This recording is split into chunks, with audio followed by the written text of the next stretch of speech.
আসসালামু আলাইকুম। নবীন কৃষক চ্যানেলে আপনাদের স্বাগতম। কুমড়া, মিষ্টি কুমড়া, ধুন্দুল, শসা এবং ফলের মধ্যে পেয়ারা, আম ইত্যাদি সহ আরও অনেক সবজি ও ফলের প্রধান ক্ষতিকর পোকার একটি হলো মাছি পোকা বা ফুল ফোটানো পোকা। রাসায়নিক কীটনাশক ব্যবহার করে এই পোকা দমন করা হলেও জৈবিক দমন পদ্ধতি কৃষকদের জন্য সহজ ও সাশ্রয়ী। এই ভিডিওতে মাছি পোকা দমনের দুটি পদ্ধতি নিয়ে আলোচনা করা হবে।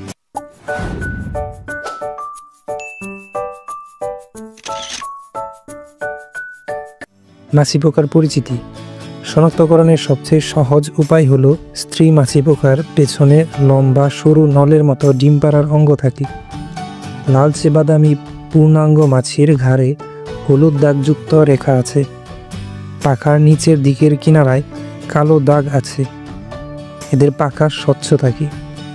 মাছি পোকা দ্বারা ক্ষতির ধরন।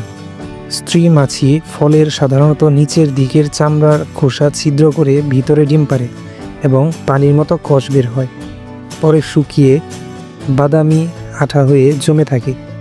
এখান থেকে জীবাণু দিয়ে পচন শুরু হলে ধূসর বা কালো দাগ ছড়িয়ে পড়ে। ধীরে ধীরে ফল পচতে থাকে। কুচি ফল লাল হয়ে ঝরে পড়ে। বাড়ন্ত ফল বিকৃতি আকার ধারণ করে। এখন জানব রাসায়নিক পদ্ধতিতে মাছি পোকা দমনের উপায়।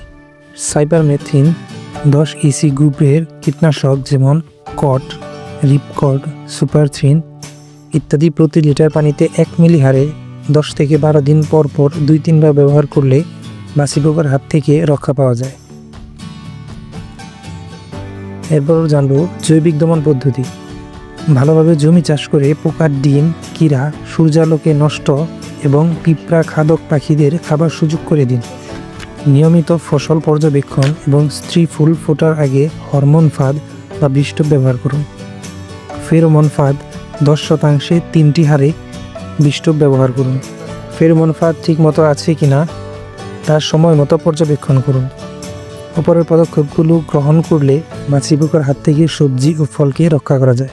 ভিডিওটি ভালো লাগলে লাইক করতে পারেন, সাবস্ক্রাইব করে আমাদের চ্যানেলটির পাশে থাকতে পারেন, কারণ আমরা রয়েছি আপনাদের কৃষি ও